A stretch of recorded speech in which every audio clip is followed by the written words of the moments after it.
It's worthwhile if you learn, it's worthwhile if you try, it's worthwhile if you stay, and it's worthwhile if you care. And I wrote this little phrase that I gave in these talks to service clubs. Here's what I said: if you care at all, you'll get some results. If you care enough, you could get incredible results. If you care at all, you'll get some. But if you care enough, you can get unbelievable results. So the key, I'm sure, of people who spend this kind of money and this kind of time searching for ideas for the future, you are the people who would do that. Not just to care at all, but to care enough. To care enough to make a difference. To care enough to turn somebody around. To care enough to start a new enterprise. To care enough to change it all. To care enough to be the highest producer. To care enough to set some records. To care enough to win. Okay. So that was my little talk to service clubs when I first got started. Right? That's how I started. Communication wasn't that easy for me when I first started. My first little talk in this little business Mr. Shoaff invited me into, my first little talk, I stood up, my mind sat back down, right? I opened my mouth and nothing came out. My knees were banging together and sweat pouring off my face. It's called terror, in case you haven't tried it, right? But guess what I did? Jot this down now. This is the secret to success. I got up and did it again. Even though I was scared to death, I got up and I did it again. And that second one wasn't too good, but guess what I did? I did it again, and I did it again. And I worked up my courage, and I did it again. I committed to it, and I did it again. And finally, it got to be a little easier. I got a little more acquainted with the art. Incredible. So have something good to say, preparation. Here's some words to help you in preparation. Jot these down. To prepare to have something good to say, keep a keen interest in life and people. Don't let your senses go dull here. Guess what most people are trying to do? Get through the day. Here's what I'm asking this unusual audience to do. Get from the day. Get from the day a clear picture of the drama of human life. Some doing it right, some doing it wrong. Some gathering in, some throwing it away. Some building reputation, some letting it all slide. Get from the day what's happening in politics, right? Read the newspapers, read the magazines, find out what's going on. Get from the periodicals, get from the day, get from what's happening. Get from your job, get from your career, get from the people around you, what's happening in the community. Get all of that. The positive side, the negative side. My parents used to say, attend everything. Some things are so costly, it might be a little out of reach for a while, but Andrea Bocelli came to Beverly Hills. Guess what the tickets cost? $2,500 for a 2-hour performance. That's pretty good pay, $2,500. So some things might be out of reach, but whatever you can go to, get to. Save up the money and go. Save up the money and go. So that you'll be more aware of what's going on around you. Keep up that keen interest in people. Why do they do what they do? How come things are happening today that didn't used to happen 30 years ago? Okay. Now the next word is fascination. To be fascinated with life and people and the drama that's live and in color every day. CinemaScope. Fascination goes a little bit beyond interest. Interested people want to know, does it work? Fascinated people want to know, how does it work? Kids have this unique ability to learn several languages in a 6-7 year period. And the reason is because they're so fascinated, they're so interested, they're so curious. Kids have to know. And that's how the drama of their learning takes on such speed in such a fairly short period of time, is because of this unusual interest and fascination and curiosity. You know, we're walking on ants, and kids are studying them. Said, don't walk on these ants, I'm studying them. How come an ant can carry something bigger than he is? That's a good question. They must be unbelievably strong if they can carry something bigger than they are. Here's what else I've learned. To be fascinated instead of frustrated. It's just a little trick to play. The next time you're tempted to be frustrated, see if you can't turn it into fascination. Instead of a frown, it puts a smile on your face. Now, sometimes you look a little weird, but so be it. It says, how can he smile? I don't know. Must be somebody different. Babe Ruth, the home run king, right? Back in those days of baseball, used to strike out, come back to the bench smiling. They used to say, babe, you just struck out. How can you smile? He said, I'm just that much closer to my next home run. Just stick around. Won't be long. One will be sailing over the fence. So you find it fascinating instead of frustrating. Just try it. Just try it. I've learned. In Los Angeles, I'm on the freeway headed for the airport. My airplane leaves in 45 minutes. The traffic's moving, not 1 inch. I'm now fascinated.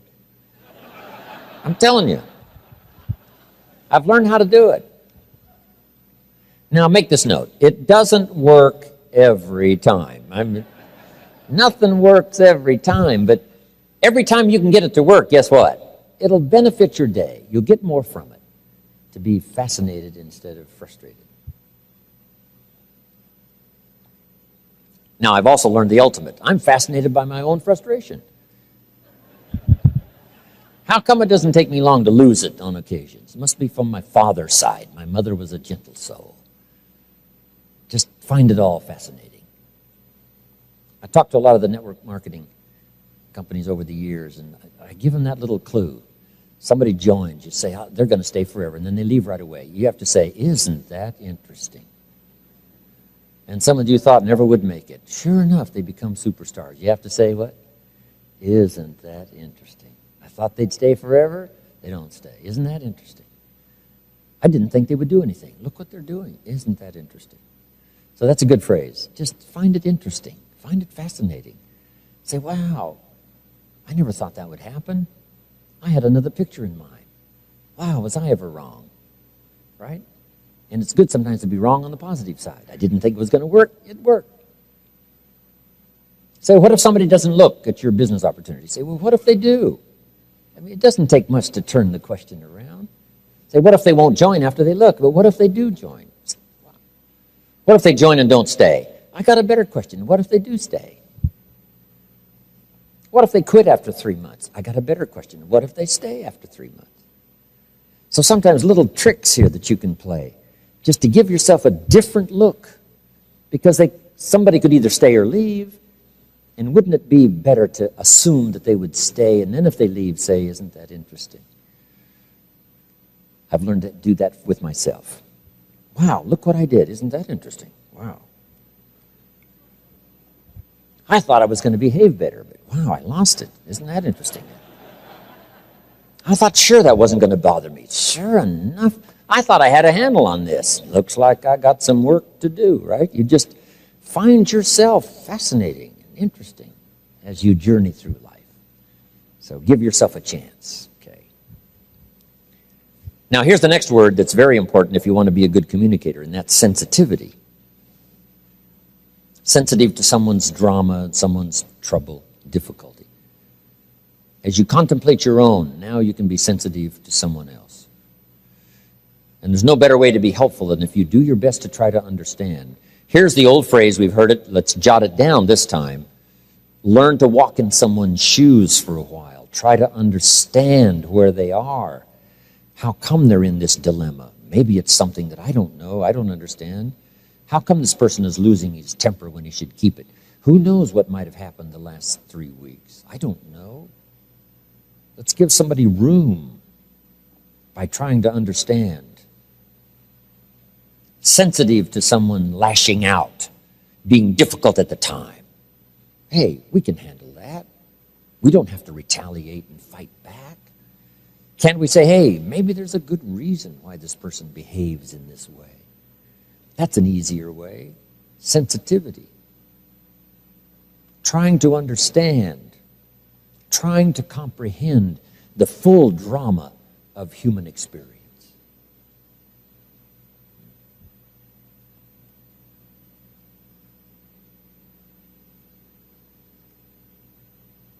Trying to understand the necessity of war.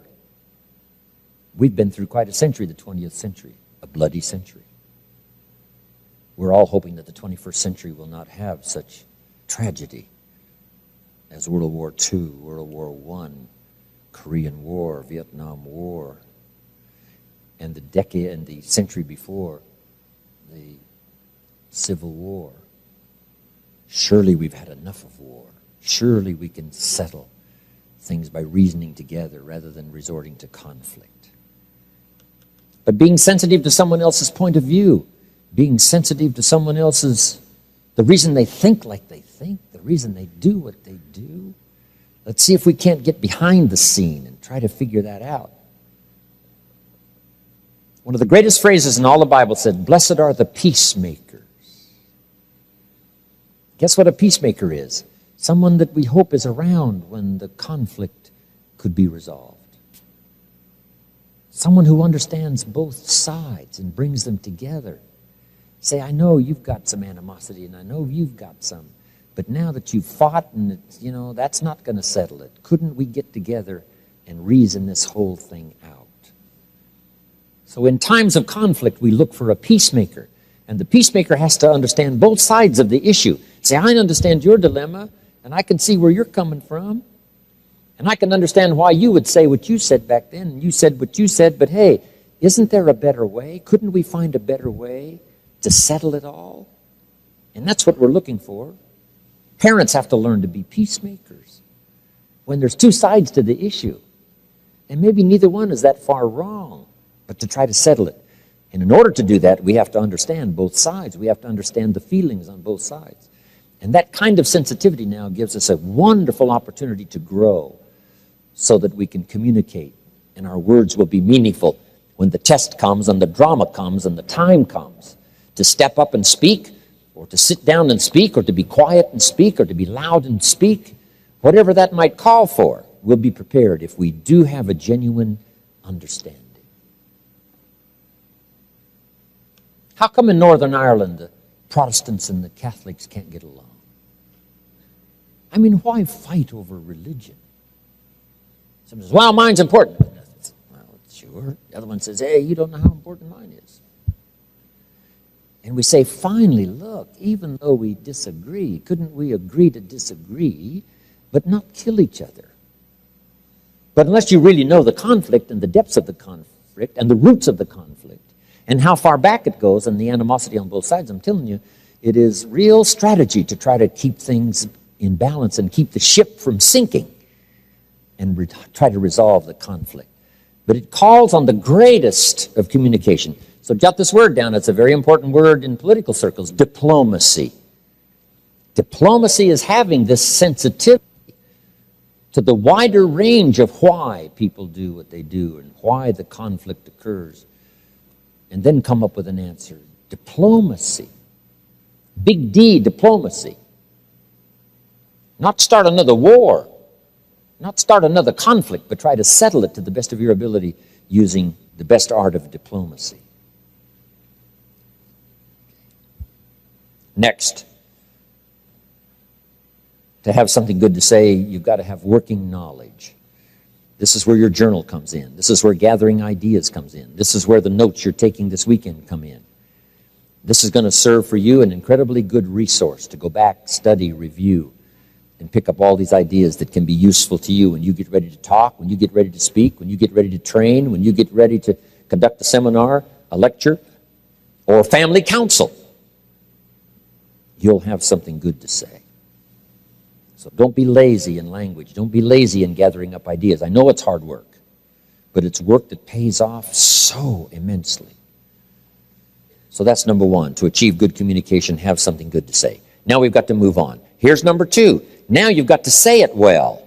Just because you know something and have plenty to say, now it's very important how you say it. Here's what we teach in sales. It's not so important what you say as how you say it, how you deliver the message. Key phrase, the manner in which you talk about the matter. Sometimes it's the manner that wins the day. Not just the matter, but the manner.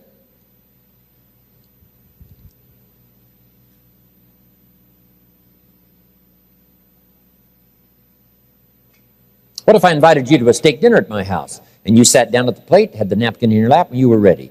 But I backed up to the other side of the dining room, picked up this steak now that's well done. You could smell it, and it is ready to go. And I wind up like a big league ball player and let you have it right in the face.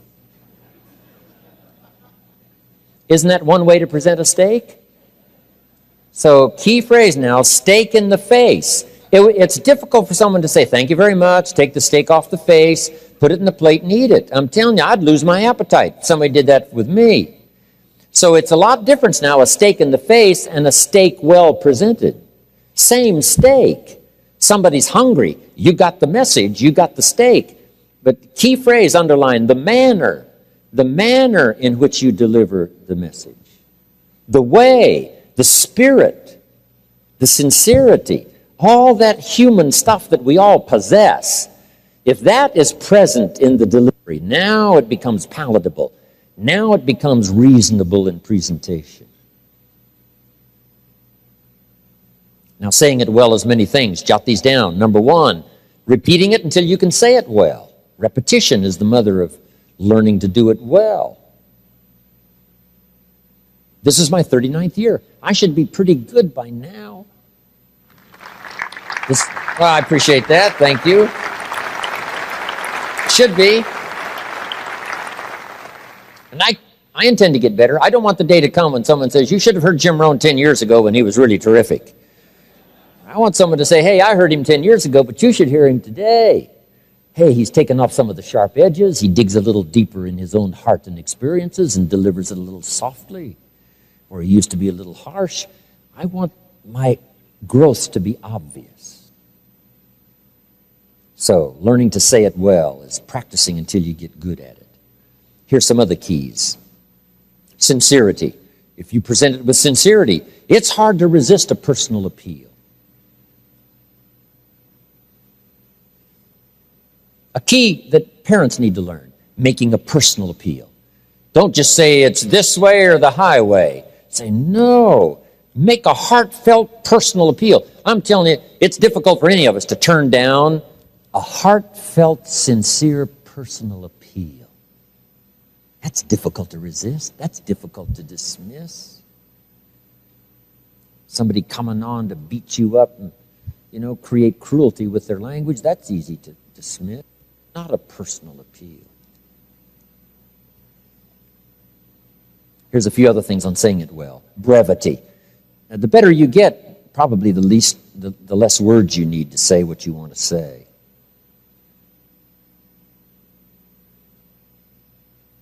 We learn to be brief in presenting an idea. If it takes 2 hours to present one simple little idea, that's too long.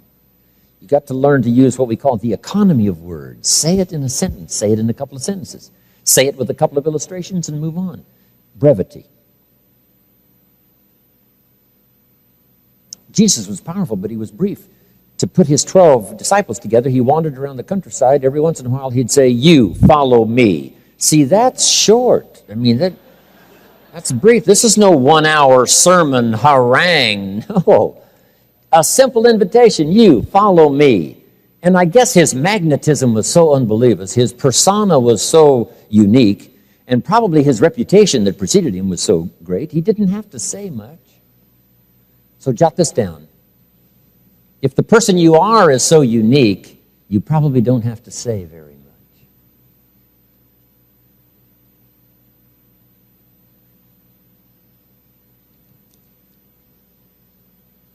Now, one of the ways to learn to be brief is to talk to kids, because they don't have long to listen. You talk to kids for 30 seconds, and they say, how long is this going to take? I mean, they got games to play. They got places to go. I mean, they can't hang around for an hour and listen to some long discourse. So, brevity. Now, here's a couple of other things. Style. Try to develop your style. But here's one of the ways now to develop your style. Be a student of style. Some people that learn to speak up a little stronger. You say, hey, I need to learn to do that. Speak up a little stronger because I see how effective it is. Not just to be loud, but just to be a little stronger in your presentation. Maybe learn to express with your face, right? Open up your eyes and express a little more on the outside what's on the inside. Gestures. might be helpful. Frank Sinatra was the master of phrasing and timing and lyrics and the passion that he put into his singing.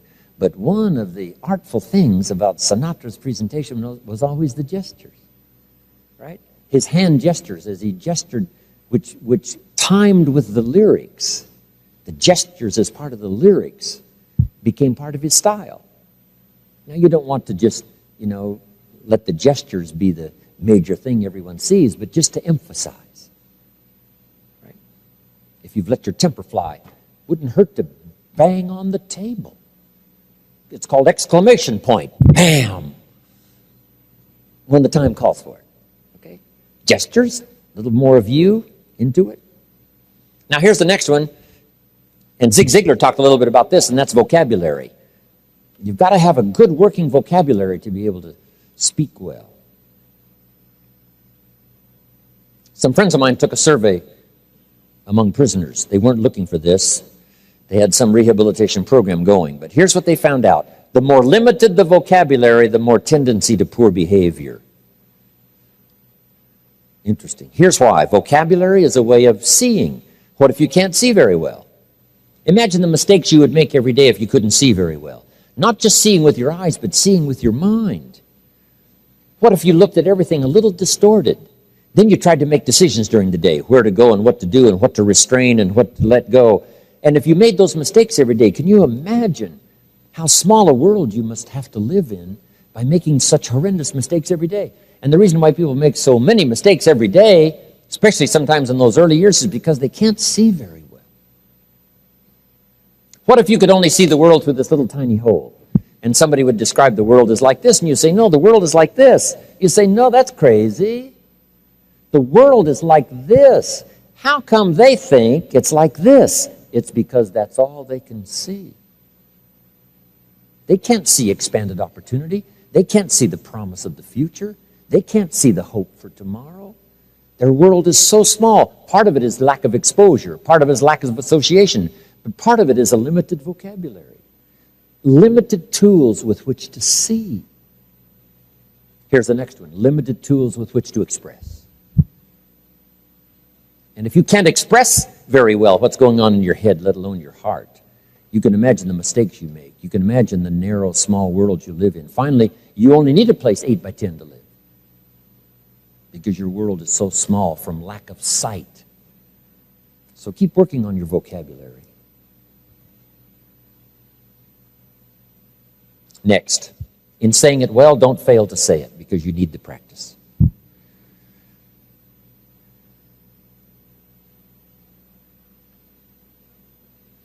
Got a good phrase for you. We've heard the phrase, words are no substitute for action. I got another good phrase for you. Action is no substitute for words. Practice saying things well.